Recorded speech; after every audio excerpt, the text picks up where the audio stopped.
პირებისა და პოლიტიკური პარტიებში გაერთიანებული მოქმედი და ყოფილი თანამდებობის პირების 2003 წლიდან დღემდე საქმიანობის შემსწავლელი საქართველოს პარლამენტის დროებითი საგამოძიებო კომისიის დასკვნა, რომელსაც წარმოადგენს დროებითი საგამოძიებო კომისიის თავმჯდომარე ქალბატონი თეა წულუკიანი.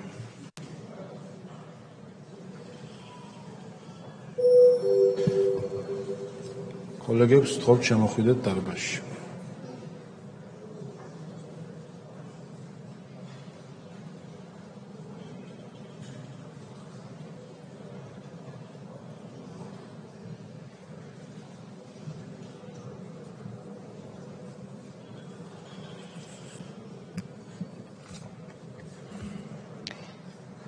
ბატონო თავმჯდომარე, ძვირფასო კოლეგებო, წარმოგიდგენთ ჩვენი საგამოძიებო კომისიის დასკვნას, რომელიც თქვენს წინაშეა წარმოდგენილი. თითოეულ პარლამენტის წევრს წინ გაქვთ 460 გვერდზე იმ თემებზე, რომელიც ჩვენ საკვლევ საკითხებად განგვისაზღვრეთ. ფაქტები, გვარები, სახელები, თარიღები და შეფასებები. ვინაიდან ჩვენი კომისიის საქმიანობის განმავლობაში უფლებამოსილების ვადა არაერთხელ გაგრძელდა, მე უკვე მქონდა შესაძლებლობა, რომ ჩვენ მიერ განხორციელებული სამუშაოებისა და კომისიის საქმიანობის პროცედურულ ასპექტებთან დაკავშირებით არაერთხელ თქვენს წინაშე ამ ტრიბუნიდან მესაუბრა. ამიტომაც თუნებას დამთავრდ პროცედურულ საკითხებზე დღეს აღარ შევჩერდები, ხოლო კითხვის დასმის შემთხვევაში რასაკვირველია გიპასუხებთ. იმ დროს რაც მაქვს გამოყოფილი, ამიტომაც დავუთმობ იმ შეფასებებს, რომლებიც არის მოცემული ჩვენი სქელტანიანი დასკვნის ბოლოში. პირველი თემა, რომელიც საქართველოს პარლამენტმა საგამოძიებო კომისიას საკვლევად განუსაზღვრა, გახლდათ ძალადობა. ძალადობა ეს სიმბოლო ნაციონალური მოძრაობის რეჟიმის 9 წლიანი მმართველობისა, რომელიც ჩვენმა საგამოძიებო კომისიამ ორ ნაწილად დაყო და პირველ რიგში ყურადღება მიაქცია და იკვლია თავისუფლების აღკვეთის ადგილებში ადამიანის უფლებების დარღვევის საკითხი. კომისიამ მისთვის განსაზღვრული უფლებამოსილების ფარგლებში განიხილა და შეაფასა მის ხელთ არსებული ინფორმაცია და ამ შეფასების და გაანალიზების შედეგად დაადგინა, რომ 2004-2012 წლებში ნაციონალური მოძრაობის მიერ ნულოვანი ტოლერანტობის სისხლის სამართლის პოლიტიკის განხორციელების შედეგად საქართველოს შინაგან საქმეთა სამინისტროს სტრუქტურებსა და სასჯელახსრულების სისტემაში დაკავებულ პირთა და პატიმართა, ბრალდებულთა და მსჯავრდებულთა მიმართ წამება და არაადამიანური მოპყრობა იყო სისტემატური და სისტემური. ეს ევროპული სასამართლოს არაერთ გადაწყვეტილებაშიც არის ნათქვამი. დაკავებულ პირთა და პატიმართა მიმართ წამება და არაადამიანური მოპყრობა ატარებდა საყოველთაო ხასიათს და იყო პოლიტიკური თანამდებობის პირების, პირველ რიგში კი მიხეილ სააკაშვილის მიერ დამკვიდრებული და სახელმწიფო პოლიტიკის რანგში აყვანილი ქმედება. ეს დანაშაულები იყო არა ერთეულ პირთა გადაცდომა, არამედ კარგად ორგანიზებული და თანამონაწილეობაზე დაფუძნებული ტერორი, რომელშიც მონაწილეობდნენ სხვადასხვა რანგის მაღალი თანამდებობის პირები, რაც მათ ძალადობრივ რეჟიმად აქცევდა. თითოეული მონაწილის, თითოეული ორგანიზატორის გვარის სახელი არის აღწერილი ჩვენს დასკვნაში. მე მხოლოდ შეფასებებით შემოვიფარგლები ამ ეტაპზე. სასჯელახსრულების სისტემაში არსებული პატიმრობის პირობები, საყოფაცხოვრებო პირობები, ადეკვატური კვებისა და სამედიცინო დახმარების არარსებობა, პირადი და ოჯახური ცხოვრების ხელყოფა, დაცვის უფლების ხელყოფა, გარე სამყაროსთან კონტაქტის აკრძალვა, ძალადობის ფაქტების გახმაურების აკრძალვა და მრავალი სხვა ცალკე აღებული უტოლდებოდა წამებას ან არაადამიანურ მოპყრობას. ასევე საგამოძიებო კომისიამ დაადგინა, რომ პატიმართა მიმართ წამებისა და არაადამიანური მოპყრობის სხვადასხვა სასტიკი მეთოდების გამოყენებას ჰქონდა თითქმის ყოველდღიური ხასიათი. დაკავებულ პირთა და პატიმართა მიმართ წამება და არაადამიანური მოპყრობა იგულისხმება შინაგან საქმეთა სამინისტროს სისტემასა და სასჯელ ახსრულების სისტემაში. მოპყრობა, რომელიც გამოიყენებოდა ცალკე ან საპროცესო შეთანხმების ინსტიტუტთან კომბინაციაში, ისახავდა სხვადასხვა მიზანს, მათ შორის კონკრეტულ სისხლის სამართლის საქმეზე სასურველი შედეგის მიღწევას, ქონების უკანონოდ ჩამორთმევას, პოლიტიკურ ანგარიშწორებას, შურისძიებას და სხვა. მიმდინარეობდა ციხეში მყოფი პატიმრების შენიღბული და მიზანმიმართული განადგურება, რასაც მოწმობს ერთი მხრივ ის ფაქტი, რომ ციხეებში ყოველწლიურად ტუბერკულოზის 2000-მდე ახალი შემთხვევა ფიქსირდებოდა და ჯანმრთელი და ვადგადამდები დაავადების მქონე პატიმრები ერთ საკანში იყვნენ განთავსებულნი. ერთად განთავსების ეს დამკვიდრებული პრაქტიკა იყო ზოგჯერ მიზანმიმართულადაც ჯანმრთელი პატიმრის დათრგუნვის ან მასზე შურისძიებით მიზნით განხორციელებული. მეორე მხრივ C-ჰეპატიტის მკურნალობის ხელოვნურად შეფერხება, მეტიც ამ დაავადების სკრინინგის აკრძალვა, რათა საზოგადოებისთვის დაფარული ყოფილიყო ციხეებში ამ დაავადების ფართო გავრცელება იქცა პრაქტიკად.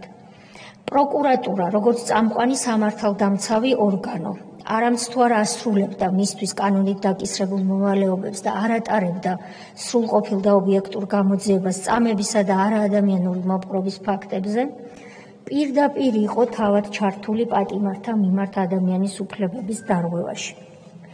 საგამოძიებო კომისიამ იმ მრავალი საქმის განხილვის შედეგად, რომელიც თქვენს წინაშე წარმოდგენილ დასკვნაშია მოცემული, დაადგინა ასევე, რომ დაუსჯელობის სინდრომი იყო გამეფებული და მაღალი პოლიტიკური მხარდაჭერა ჰქონდათ სამართალდამცავ სტრუქტურებს ძალადობის განხორციელებისას, ამიტომაც ძალადობა მთავარი მამოძრავებელი ძალა იყო. ამას მოწმობს ისიც, რომ მიუხედავად იმ ფაქტებისა, რაც წინამდებარე დასკვნაშია მოყვანილი, მიხეილ სააკაშვილმა არაერთი პირი, რომელიც თავად ჩადიოდა წამებას ან არაადამიანურ მოპყრობას, ან სათავეში ედგა ძალადობრივ სისტემას, საპრეზიდენტო ორდენებით დააჯილდოვა. მოცემულ პირთა გვარსახელები და მათთვის გადაცემული ჯილდოების ნუსხები მოცემულია თქვენს წინაშე წარმოდგენილ დასკვნაში და საგამოძიებო კომისია თვლის, რომ უნდა ეთხოვოს საქართველოს პრეზიდენტს სხვა შესაბამისი ორგანოების ხელშეწყობით უზრუნველყოს 2004-2013 წლებში გაცემული ჯილდოების საკითხის გადასინჯვა, განსაკუთრებით კი იმ პირების შემთხვევაში, რომელთაც ადამიანის წინააღმდეგ დანაშაული აქვთ ჩადენილი. სასამართლო ხელისუფლება არ რეაგირებდა წამებისა და არაადამიანური მოპყრობის ფაქტებზე, რითაც უხეშად არღვევდა საქართველოს კანონმდებლობასა და საერთაშორისო ნორმებს, მათ შორის ევროპულ კონვენციას. ხელისუფლების მიერ კონტროლირებადი მასობრივი საინფორმაციო საშუალებები უარს ამბობდნენ წამებისა და არაადამიანური მოპყრობის ფაქტების გაშუქებაზე. ბევრ სხვა მტკიცებულებასთან ერთად საქართველოს პარლამენტის იურიდიულ საკითხთა კომიტეტის თავმჯდომარის პავლე კუბლაშვილის 2012 წლის 19 ივნისის საპარლამენტო გამოსვლის სულისკვეთება და შინაარსი ცალსახა დასტურია იმისა. ეს გამოსვლა ხაზს თარიღდება 2012 წლის 19 ივნისით. ცალსახა დასტურია იმისა, რომ მიხეილ სააკაშვილის მიერ 2006 წელს გამოცხადებული ნულოვანი ტოლერანტობის სისხლის სამართლის პოლიტიკა 2012 წელსაც არჩევნების წინ ურყევი იყო და ნაციონალურ მოძრაობას მის მიერ საქართველოში დამკვიდრებული სასჯელ ახსრულების არაადამიანური სისტემის შეცვლის, გამრუდებული სისხლის სამართლის მართლმსაჯულების გამოსწორებისა და გահუმანურების არავითარი ნება და სურვილი არც მომავალში არ გააჩნდა. ნიშანდობლივია, რომ პატიმრებს, რომლებსაც მოუწიათ ფსიქოლოგიური შემოწმების გავლა, სამხარაულის ექსპერტიზის ბიუროს მიერ გაცემული დასკვნის თანახმად მრავალი წლის მერეც პრაქტიკულად უცვლელი დარჩათ მათთვის ნაციონალური მოძრაობის რეჟიმის მმართველობის დროს მიყენებული მორალური ზიანის და ტკივილის კვალი. 2004-2009 წლებში სახალხო დამცველის აპარატი იყო ერთადერთი სახელმწიფო სტრუქტურა, რომელიც რეაგირებდა სწრაფად საჩივრებზე, გამოავლენდა წამებისა და არაადამიანური მოპყრობის ფაქტებს და სისტემატურად ითხოვდა მათზე სათანადო რეაგირებას. საგამოძიებო კომისიის მიერ არ ჩატარებულა თითქმის არც ერთი სხდომა, რომელზეც ნათლად არ დადასტურებულა, რომ სახელმწიფო სტრუქტურებს შორის სხვაებკლებს მხოლოდ ამ ინსტიტუტის იმედი ჰქონდათ, რაც 2010-2012 წლებში ბატონი გიორგი ტუღუშის საქმიანობისას მნიშვნელოვნად შესუსტდა. ამის მაგალითებიც მოცემულია დასკვნაში. რაც შეეხება საერთაშორისო ინსტიტუტებს, 2004 წლიდანვე საგრძნობლად გაიზარდა მიმართვიანობა ევროპული სასამართლოსადმი და არაერთ შემთხვევაში მძიმედ ავადმყოფი პატიმრისთვის სამედიცინო დახმარების აღმოჩენა სწორედ სტრასბურგის სასამართლოს ჩარევით მოხერხდა. აღსანიშნავია, რომ ევროპულ სასამართლოს სანამ საქართველოდან ავადმყოფი პატიმრები საჩივრების გაგზავნას დაიწყებდნენ, არ გააჩნდა სამოსამართლო პრეცედენტი სასამართლოს რეგლამენტის 39 მუხლის სამედიცინო შემთხვევებში გამოყენების შესახებ. თქვენთვის ცნობილია, რომ ეს მუხლი, როგორც წესი, გაძევებისა და ექსტრადიციების შემთხვევაში გამოიყენებოდა მხოლოდ. მაგრამ სტრასბურგის სასამართლოს საქართველოდან შესული აურაცხელი ოდენობის საჩივრებიდან გამომდინარე პრეცედენტის შეცვლა მოუწია და ქართულმა საქმეებმა სამწუხაროდ სამართლის ამ მხრივ განვითარება გამოიწვია, თუ კი შეიძლება ამას განვითარება ეწოდოს. ყოველ შემთხვევაში ამან არაერთი ქართველი პატიმრის სიცოცხლე შეინარჩუნა. სტრასბურგის სასამართლო იყო ერთადერთი საერთაშორისო ინსტიტუტი, რომლის წინაშეც ნაციონალური მოძრაობის ხელისუფლება ანგარიშვალდებულების პრინციპის დაცვას ცდილობდა, თუმცა ზოგჯერ ეს ფასადური იყო. ადამიანის უფლებათა სხვა საერთაშორისო საზედამხედველო ორგანოების მიმართ, როგორც ჩვენ მიერ კვლევის შედეგად გამოიკვეთა, ნაციონალური მოძრაობა სერიოზულ დამოკიდებულებას არ ამჟღავნებდა. ასე მაგალითად, გაეროს ადამიანის უფლებათა საზედამხედველო ორგანოებისადმი 2004-2014 წლებში წარსადგენი 12 ანგარიშიდან სახელმწიფოს მხრიდან წარდგენილი იქნა მხოლოდ 7. რაც შეეხება ეგრეთ წოდებულ სიპიტის, ევროსაბჭოს წამების პრევენციის კომიტეტს, მან 2003-2012 წლებში 4 პერიოდული და ad-hoc ვიზიტები განახორციელა. მიუხედავად მნიშვნელოვანი ინფორმაციების შეგროვებისა და ფასდაუდებელი მუშაობის გაწევისა და რეკომენდაციების გაცემისა, კომიტეტის ვერც ერთ ანგარიშში ვერ იქნა ასახული ადამიანზე ძალმომრეობის ის განუზომელი სისასტიკე და მასშტაბი, რომელიც საქართველოს შინაგან საქმეთა სტრუქტურებსა და სასჯელახსულების სისტემაში სუფევდა. 2012 წლის 18 სექტემბერს ციხის კადრების გავრცელების შემდეგ კომიტეტი საქართველოს მალევე ნოემბრის თვეში ეწვია. ნულოვანი ტოლერანტობის სისხლის სამართლის პოლიტიკა, რომელმაც ზემოხსენებული შედეგები მოიტანა, მიზნად ისახავდა საზოგადოებაში ტერორის დამკვიდრებას, საზოგადოების არასასურველი წევრების განეიტრალებასა და დაუცველობის ტოტალური განცდის პირობებში ღირსება შელახული ადამიანების ხელისუფლებისადმი უსიტყვო მორჩილებას.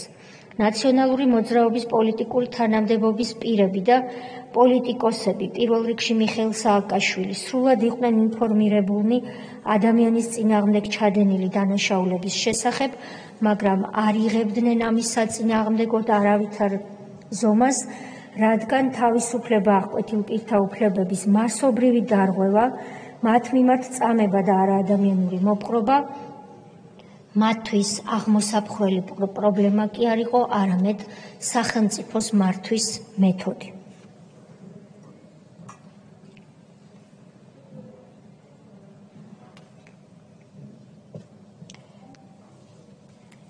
ძალადობა, როგორც საკვლევი თემა, როგორც უკვე მოგახსენეთ, მეორე თემად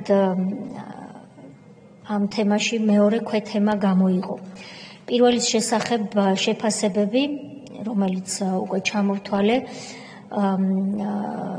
უკვე მოგახსენეთ. მეორე გახლავთ თავად ნაციონალური მოძრაობის რეჟიმის სახელმწიფოს ოფიციალური წარმომადგენლების მიერ ჩადენილი კვლელობები და ძალადობა.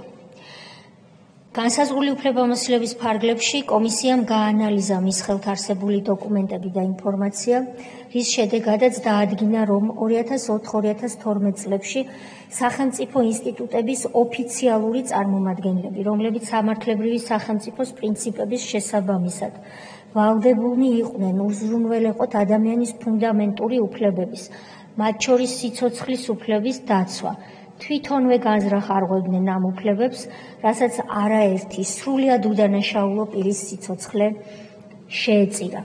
ძალაუფლების დემონსტრირების, დაშინებისა და დამორჩილების მიზნით ნაციონალური მოძრაობის ხელისუფლების პოლიტიკური თანამდებობის პირები და სხვა მაღალჩინოსნები ადამიანებს თავისუფლებას უკანონოდ აღუკვეთდნენ, აწამებდნენ, არაადამიანურად ეპყრობოდნენ, აუპატიურებდნენ ან კლავდნენ. დასკვნაში მოცემულია არაერთი საქმე, ამ საქმეთა ფაბულები, თარიღებითა და კონკრეტული ფაქტობრივი გარემოებებით. როგორც გახმაურებული საქმეები, ასევე საზოგადოებისთვის აქამდე ნაკლებად ცნობილი საქმეები, რომლებიც საგამოძიებო კომისიამ შეისწავლა. პოლიტიკური თანამდებობის პირებისა და სხვა მაღალჩინოსნების მიერ ჩადენილი ან ორგანიზებული მკვლელობისა და ძალმომრეობის თითქმის ყველა საქმეზე ნაციონალური მოძრაობის რეჟიმმა საქმის ფაქტობრივი გარემოებები და მტკიცებულებები გააყალბა. საქმის შესახებ მისთვის ხელსაყრელი ვერსია გაავრცელა, ან და განზრახ არასწორად წარმართა გამოძიების პროცესი, რის გამოც ზოგიერთ საქმეზე დღემდე შეუძლებელია ჭეშმარიტების დადგენა. მკვლელობის ზოგიერთ საქმეზე რეჟიმმა ვერ მოახერხა ფაქტობრივ გარემოებებთან დაკავშირებით მისთვის სასურველი ვერსიის საზოგადოებისთვის მიწოდება, მოკლულთა მშობლების, ოჯახის წევრების, მეგობრებისა თუ უფლებადამცველთა აქტიურობის შედეგად.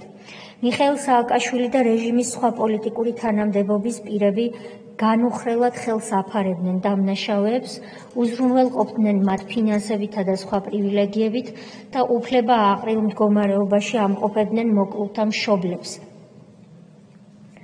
მეუღლეებს, შვილებსა და ოჯახის წევრებს.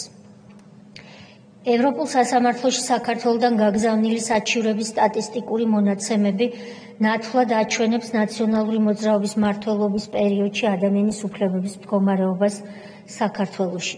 საერთო ჯამში 1999 წლიდან დღემდე ევროპული სასამართლოს მიერ საქართველოს მიმართ დარღვევა დადგენილია 284 საქმეზე, რომელთაგან 80%, 227 საქმე ეხება 2004-2012 წლებში მომხდარ ფაქტებს. აღნიშნული 227 საქმის ფარგლებში ყველაზე ხშირად დადგენილია, რომ ნაციონალურმა მოძრაობამ დაარღვია ევროპული კონვენციის მეორე მუხლი, სიცოცხლის უფლება, მესამე მუხლი, წამების და არაადამიანური მოპყრობის აკრძალვა, მეხუთე მუხლი, თავისუფლებისა და უსაფრთხოების უფლება, მეექვსე მუხლი, საქმის სამართლიანი განხილვის უფლება და საკუთრების დაცვა. 2025 წლის 1 ივლისის მდგომარეობით ნაციონალური მოძრაობის რეჟიმის მიერ დარღვეული უფლებების გამო ევროპული სასამართლოს მიერ საქართველოს სახელმწიფოს მომჩივნების სასარგებლოდ დაეკისრა ჯამში დაახლოებით 2 მილიონი ევროს გადახდა, როგორც მატერიალური და მორალური ზიანის კომპენსაციის, ისე ხარჯების ანაზღაურების მიზნით. წინამდებარე დასკვნაში აღწერილ საზარელი წამებისა და მკვლელობის არაერთ შემთხვევაში ნაციონალური მოძრაობა სხვერპლად ქცეულ, განსხვავებული აზრის ადამიანებს, ჯაშუშობას, რუსეთის აგენტობას, სამშობლოს ღალატს უსაფუძვლოდ აბრალებდა, რაც დღესაც ამ პოლიტიკური ძალის წარმომადგენლების უცვლელ ხელწერად რჩება. აქვე დავძენ, რომ დასკვნას, როდესაც გაეცნობით, თქვენ ნახავთ ფაქტებზე დაფუძნებულად, რომ ჩვენ საქმე გქონდა და გვაქვს პოლიტიკურ ძალასთან, რომელიც არ იცვლება, რომელიც არის იგივე, რაც იყო მმართველობის დროს.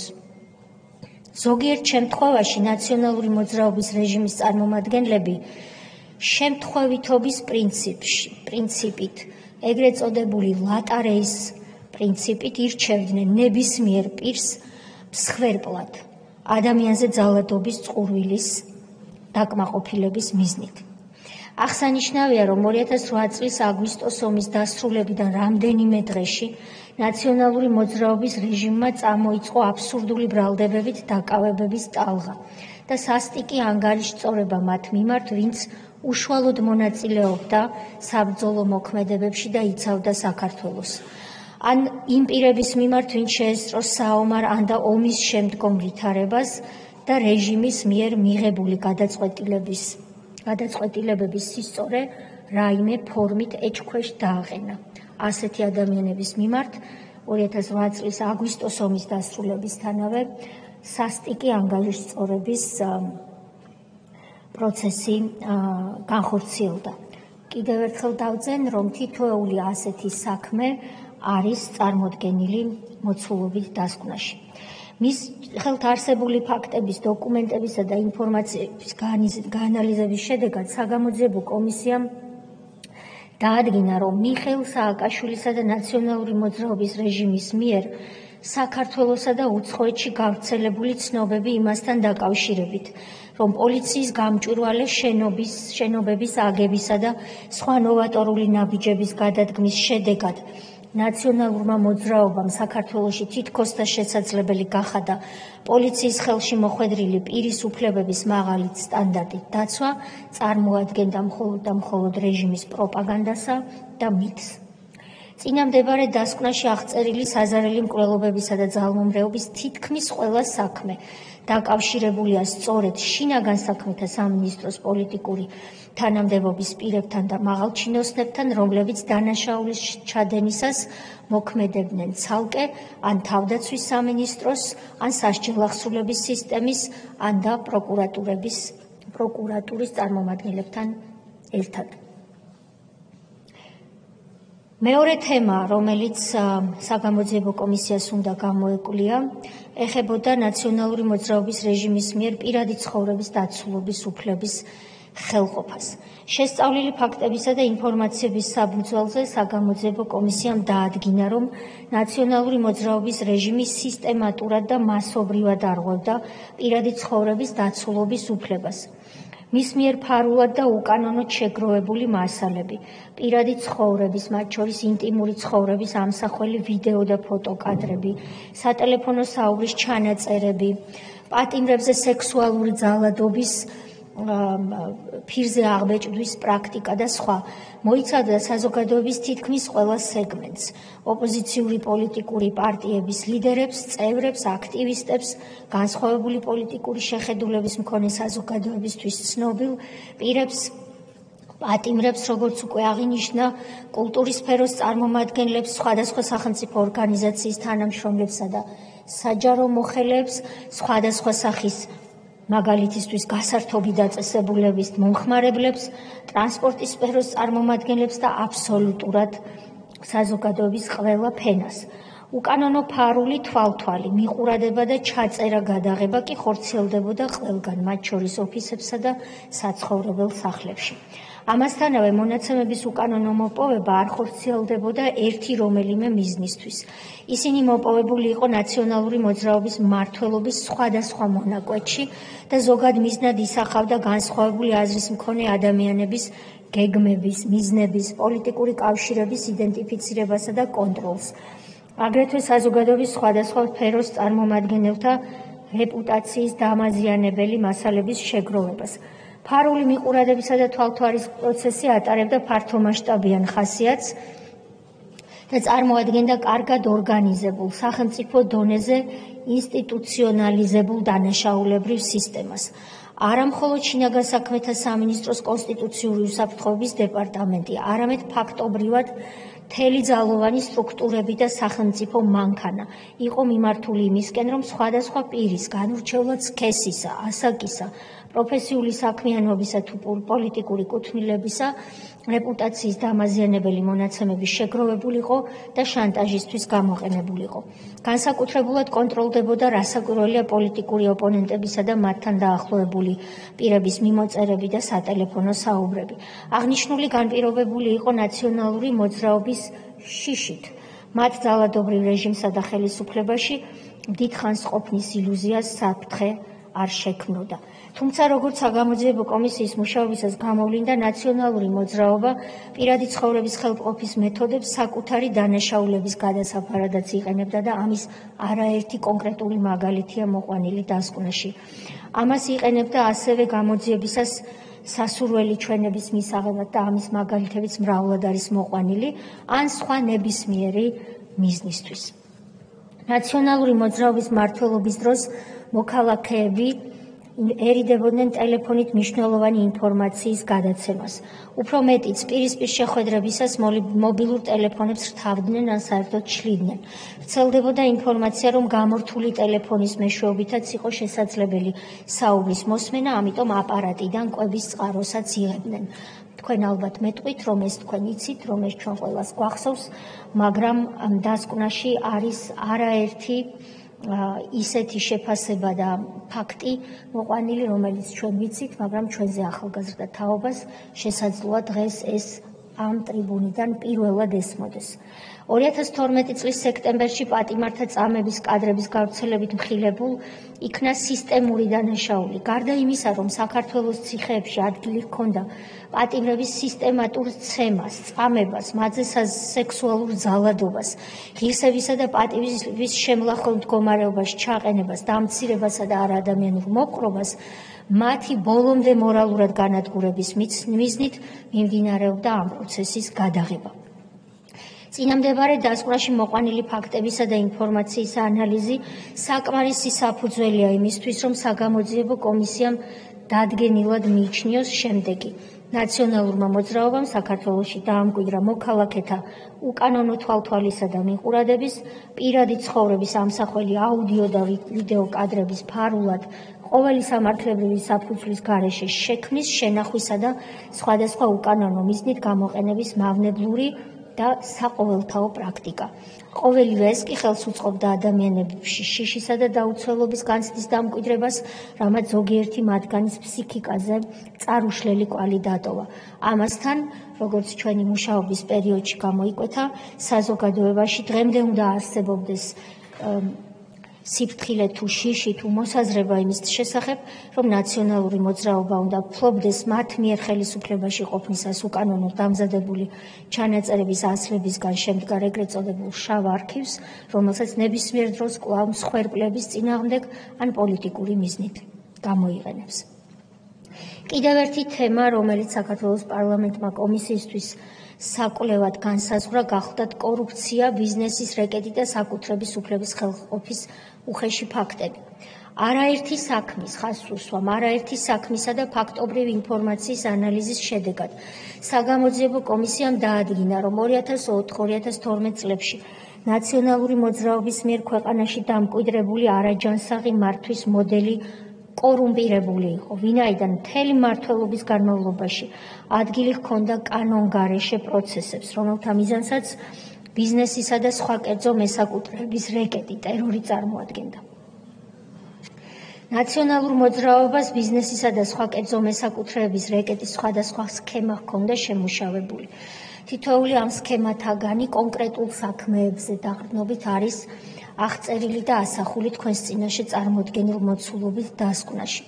სქემებში მონაწილეობდა არაერთი სახელმწიფო სტრუქტურის წარმომადგენელი, რომელიც საჭიროების შემთხვევაში დავალებას მოცემული სტრუქტურის ხელმძღვანელის გვერდის აუდიტაც იღებდა და ასრულებდა. სამართალდამცავი და სხვა შესაბამისი სტრუქტურები სამართავად გადანაწილებული ჰქონდათ ნაციონალური მოძრაობის რამდენიმე წარმომადგენელს, რომლებიც ერთმანეთთან კოორდინირებული მუშაობისა და ერთმანეთის ხელშეწყობის შედეგად სახელმწიფო რესურსის გამოყენებითა და ძალისმიერი მეთოდებით, მათ შორის უკანონო დაკავების, სისხლის სამართლის საქმის უსაფუძვლოდ აღძვრით და სხვა, ბიზნესის წარმომადგენლებსა და სხვა კერძო მესაკუთრეებს აიძულებდნენ უძრავი ან მოძრავი ქონება დაეთმოთ. ამასთან გადაწყვეტილებების მიღებისა და მათი აღსრულებისას მნიშვნელობა არ ჰქონდა მოცემული საკითხი განმახორციელებელი პირის უფლებამოსილების სფეროს განეკუთვნებოდა თუ არა. დადასტურდა, რომ არსებობდა დასატერორებელ ბიზნესმენთა ეგრეთ წოდებული შავი სია და ბიზნესის რეკეტი პირადი ან პოლიტიკური შურისძიებისთვისაც გამოიყენებოდა. ბიზნესისა და სხვა კერძო პირებისთვის ძალისმიერი ან სხვა უკანონო მეთოდებით წართმეული ქონება ან გამოიყენებოდა პარტიული მიზნებისთვის, ან კიდევ ხმარდებოდა მიხეილ სააკაშვილისა და სხვა ლიდერების ოჯახების ან მათთან დაკავშირებული პირების კომერციულ მიზნებსა და პირად კეთილდღეობას. ამ მხრივ საგამოძიებო კომისიამ ხაზგასმით უნდა აღნიშნოს, რომ ბევრი ინფორმაცია და მასალა შეგროვდა საქართველოს ტექნიკური უნივერსიტეტის ქონებრივი უფლებების დარღვევის საქმეზე. ეს ის ქონებაა, რომელიც სახელმწიფო ქონება სააკაშვილისა და მისი მთავრობის და გარემოცვის წყალობით ხელში ჩაიგდო მისმა დედამ, ქალბატონმა გიული ალასანიამ.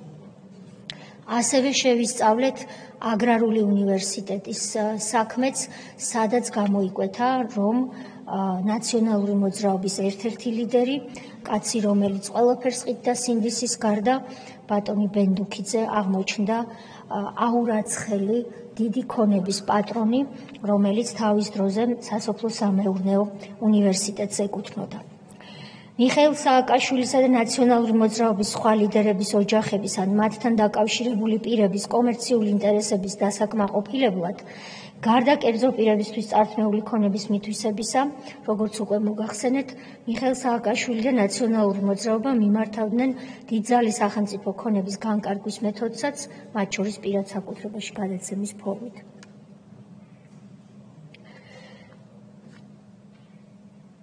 საგამოძიებო კომისიამ შეისწავლა არაერთი საქმე და გამოიკვეთა, როდესაც სქემებზე ვსაუბრობდი, რომ როდესაც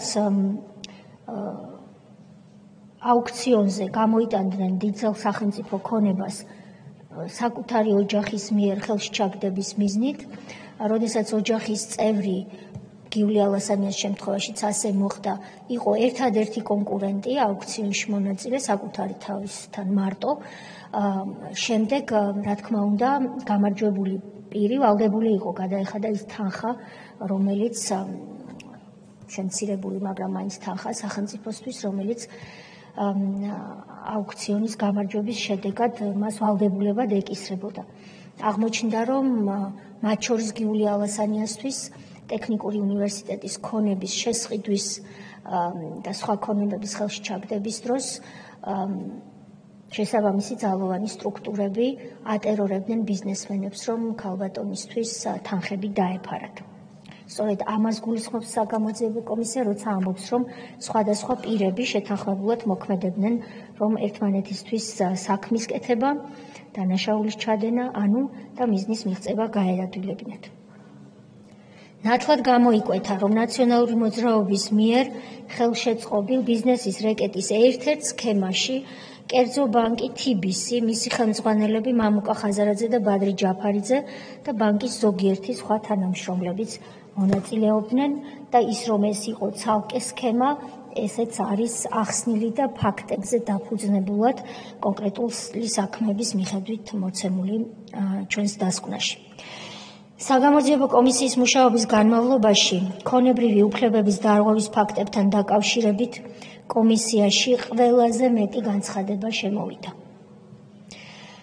ასეულობით განცხადება შემოვიდა. ყველაზე მეტი სხვა კატეგორიის განცხადებებთან შედარებით.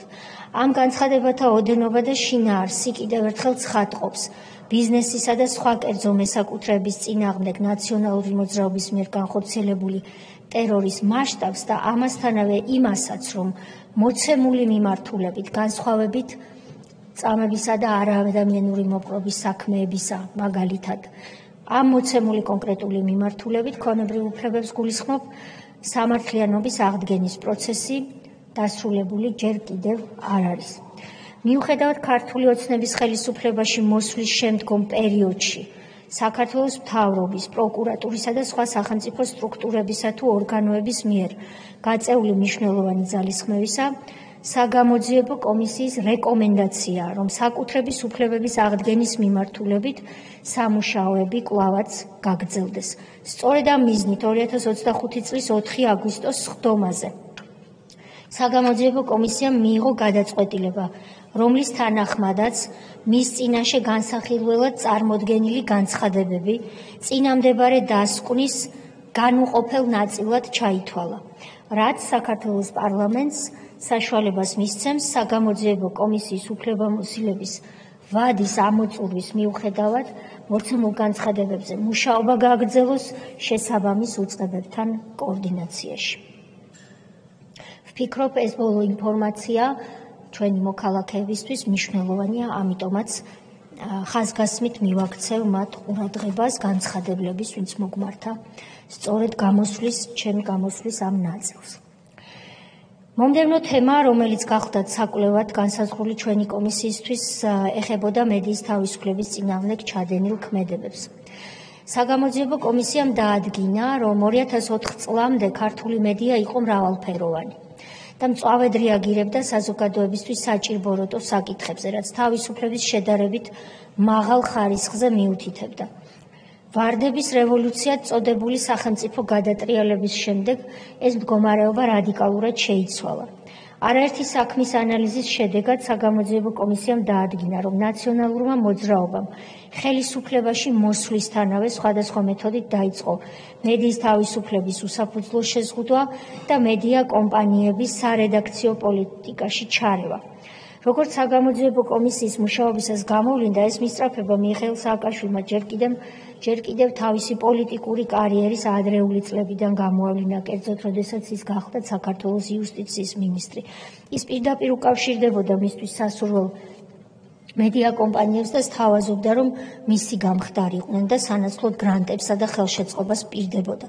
მიუხედავად იმისა, რომ მიხეილ სააკაშვილი ხელისუფლებაში ყველას გვახსოვს, ყველას თუ არა უმრავლესობა ჩვენგანს ხელისუფლებაში მოვიდა დემოკრატიული რეფორმების გატარების დაპირებითა და მედიის მნიშვნელოვანი ხელშეწყობით, ყველას გვახსოვს გამარჯვებული ხალხის ტელევიზიაც, მან და მისმა გუნდმა ნებისმიერი კრიტიკისა და განსხვავებული აზრის მიმართ ხელისუფლებაში მოსვლისთანავე შეუწყნარებელი დამოკიდებულება გამოავლინა. შესაბამისად, კრიტიკულმა გადაცემებმა, მწვავე შეკითხვებმა და ჟურნალისტურმა გამოძიებებმა 2004 წელსვე დაიწყო გაქრობა, ხოლო ზოგიერთმა ოპოზიციურმა მედიამ, მსგავსად სახელმწიფო მედიისა, მთავრობის მხარდაჭერა დაიწყო. ხელისუფლებაში მოსვლის დღიდანვე ნაციონალურმა მოძრაობამ დაიწყო ბაზარზე მოქმედი მედია საშუალებების მიტაცება, ხოლო პრიორიტეტული დარტყმები, როგორც ეროვნული, ისე რეგიონული მასშტაბით, სატელევიზიო მაუწყებლებზე მიიტანა. მედია საშუალებებზე თავდასხმას ჰქონდა როგორც ტელევიზიებში სპეცრაზმით შევარდნისა და დარბევის, ასევე მესაკუთრეთა და ჟურნალისტთა შევიწროების, დაშინების, სიტყვიერი და ფიზიკური შეურაცხყოფის, საუბარია ინდივიდუალური კონკრეტული ჟურნალისტების მიმართ განხორციელებული ძალადობის ფაქტებზე, მათი დაპატიმრების, ასევე საკუთრების უფლების ხელყოფის უხეშ ფაქტებზე. სანამ საქართველოში ნაციონალური მოძრაობის ხელისუფლებაში მოსვლის პირველ წლებში ინტერნეტზე წვდომა იყო დაბალი და მოსახლეობის უმრავლესობისთვის ტელევიზია ინფორმაციის მიღების ძირითად წყაროს წარმოადგენდა, მთავარი დარტყმა სწორედ ამიტომ სატელევიზიო მაუწყებლობის მესაკუთრეებმა და ჟურნალისტებმა მიიღეს.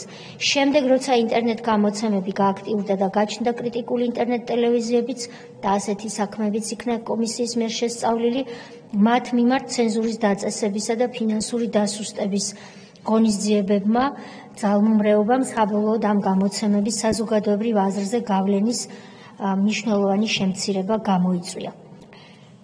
საგამოძიებო კომისიამ დაადგინა, რომ მედიის თავისუფლების წინააღმდეგ ბრძოლაში ნაციონალურ მოძრაობას აქტიურად უწყობდა ხელს საქართველოს კომუნიკაციების ეროვნული კომისია.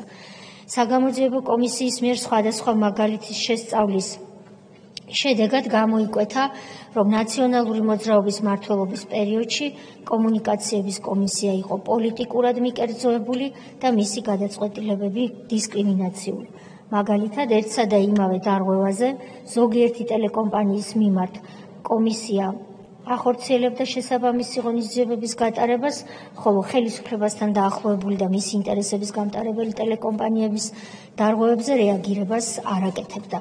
საბოლოოდ და ეს კონკრეტული საქმეებიც და ფაქტებიც გახლავთ დასკვნაში მოყვანილი. საბოლოოდ ნაციონალური მოძრაობის მმართველობის ბოლო წლებში მედია სივრცის მონოპოლისტად მიხეილ სააკაშვილი ჩამოყალიბდა, რომელიც მისი პოლიტიკური გუნდის წევრებისა და მათთან დაკავშირებული პირების მეშვეობით სრულად აკონტროლებდა ქვეყანაში მედიის მეშვეობით გავრცელებული ინფორმაციის როგორც ფორმას, ასევე შინაარსს. რეალურად თითქმის ყველა გავლენიანი მედია საშუალება ნაციონალური მოძრაობის რეჟიმის ნაწილად იქცა. მედიის მარწუხებში მოქცევა საზოგადოებისთვის მოდელირებული ან ვირტუალური რეალობის მიწოდებას უზრუნველყოფდა და ნაციონალური მოძრაობისა და მისი ლიდერის მიხეილ სააკაშვილის იმიჯისა და ხელისუფლების შენარჩუნების საშუალება იყო. მომდევნო თემა, რომელიც საკვლევად იყო კომისიისთვის განსაზღვრული, ეხებოდა საქართველოს ტერიტორიული მთლიანობისა და სამშვიდობო პროცესის წინააღმდეგ მიხეილ სააკაშვილისა და ნაციონალური მოძრაობის მიერ ჩადენილ ქმედებებს. ჩვენს ხელთ არსებული ფაქტებისა და გამოკითხულ პირთა მიერ მოწოდებული ინფორმაციის ანალიზის საფუძველზე საგამოძიებო კომისიამ დაადგინა, რომ 2004 წლიდანვე მიხეილ სააკაშვილმა და ნაციონალურმა მოძრაობამ ცხინვალის რეგიონსა და კოდორის ხეობასთან მიმართებაში საქართველოს ტერიტორიული მთლიანობისა და სამშვიდობო პროცესისთვის საზიანო ნაბიჯები გადადგეს. მიხეილ სააკაშვილისა და მისი თანამოაზრეების მილიტარისტული და უპასუხისმგებლო პოლიტიკა კიდევ უფრო გამძაფრდა საქართველოს პრემიერ-მინისტრის ზურაბ ჟვანიას გარდაცვალების შემდეგ. 2004 წლიდანვე გაუქმდა ერგნეთის ბაზრობა, რომელიც საგამოძიებო კომისიის მიერ გამოკითხული ყველა პირის ერთსულოვანი მოსაზრებით კონფლიქტის რეგიონში მცხოვრებ ქართველებსა და ოსებს შორის მნიშვნელოვან სამშვიდობო ფუნქციას ასრულებდა.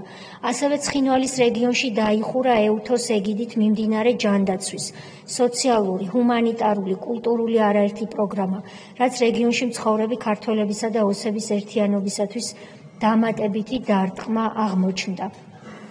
2004 წლის მაისში აჭარის ავტონომიურ რესპუბლიკაში ნაციონალური მოძრაობის დიქტატის დამყარების შემდეგ მიხეილ სააკაშვილი ხშირად იმეორებდა სიტყვებს, ციტირებ, შემდეგი ცხინვალია. მიხეილ სააკაშვილს რომ მსგავსი შემაშფოთებელი მოსაზრება ჰქონდა, ამის შესახებ წუხილს ამერიკის შეერთებული შტატების სახელმწიფო მდივანი კონდოლიზა რაისიც გამოხატავდა, რაც მან თავის მემუარებში აღწერა კიდეც.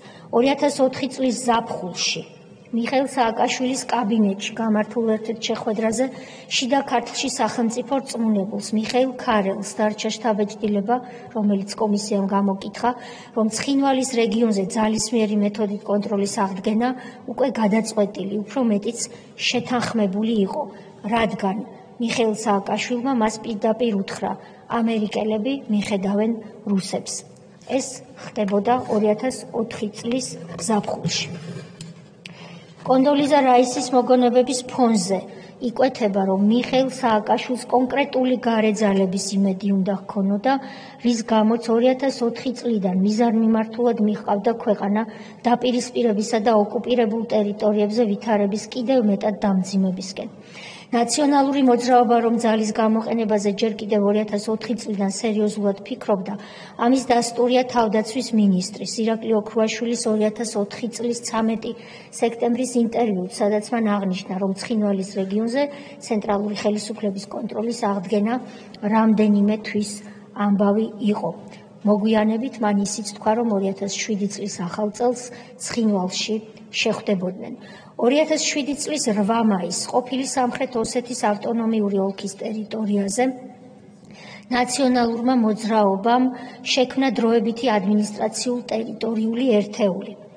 ნაციონალური მოძრაობის მხრიდან 1991 წელს გაუქმებული საბჭოთა კავშირის დროინდელი ავტონომიური ოლქის აღდგენისკენ მიმართული ეს ნაბიჯი სავალალო აღმოჩნდა, რადგან სრულიად მშვიდობიანი და 1990-იანი წლებიდან, 92 წლიდან საქართველოს ცენტრალური ხელისუფლების მიერ კონტროლირებადი ახალგორის მუნიციპალიტეტი ხელოვნურად მოაქცია კონფლიქტის ზონაში, რაც საბოლოოდ რუსეთმა საქართველოს ტერიტორიული მთლიანობის დარღვევისთვის 2008 წელს გამოიყენა. როგორც საგამოძიებო კომისიის წინაშე ირაკლი ბათიაშვილმა და სხვა პირებმა აღნიშნეს, 2006 წელს მიხეილ სააკაშვილისა და ნაციონალური მოძრაობის მიერ განხორციელებულმა ქმედებებმა რუსეთს საჩუქრად მიართვა ორი მთავარი წინაპირობა, რამაც 2008 წელს კოდორის ხეობის რუსეთის მიერ ოკუპაცია გაადვილა. პირველი, ხეობის დამცველი ბრძოლის უნარიანი ადგილობრივი მოსახლეობა განიარაღდა. მათმა წინააღმდეგობამ და ეს მოხდა მაშინ, როდესაც მათმა წინააღმდეგობამ და მედეგობამ ქალებისა და კაცებისა ბევრ აგრესიას გაუძლო და აფხაზეთის ეს დიდი ტერიტორია საქართველოს ცენტრალური ხელისუფლების კონტროლის ქვეშ ნარჩუნდებოდა სწორედ ამ გზით. ხეობაში მძიმედ შეიარაღებული დანაყოფების შეყვანით მიხეილ სააკაშვილმა და ნაციონალურმა მოძრაობამ დაარღვიეს 1994 წლის 14 მაისის ცეცხლის შეწყვეტის ხელშეკრულება, რომელიც ამას კრძალავდა. რუსეთმა მოცემული ფაქტი დაუყოვნებლივ გამოიყენა გაეროს უშიშროების საბჭოზე დააყენა ქართული მხარის მიერ ხელშეკრულების დარღვევის საკითხი და შესაბამისი რეზოლუციაც მოიპოვა, რომელიც საქართველოსთვის საზიანო იყო. ამით ნაციონალურმა მოძრაობამ და მიხეილ სააკაშვილმა რუსეთს შეუქმნეს ის სამართლებრივი საბაბიც, რაც რუსეთმა სათავისოდ და საქართველოს საზიანოდ საქართველოს ტერიტორიული მთლიანობის დარღვევისთვის 2008 წელს გამოიყენა. საგამოძიებო კომისიის წინაშე მოწვეულმა კოდორელებმა, რომლებიც სხვადასხვა პოზიციაზე მუშაობდნენ ან ხეობის მკვიდრნი იყვნენ და ხელში იარაღით იცავდნენ საქართველოს ტერიტორიულ მთლიანობას, სახელმწიფოს მხრიდან ხეობაში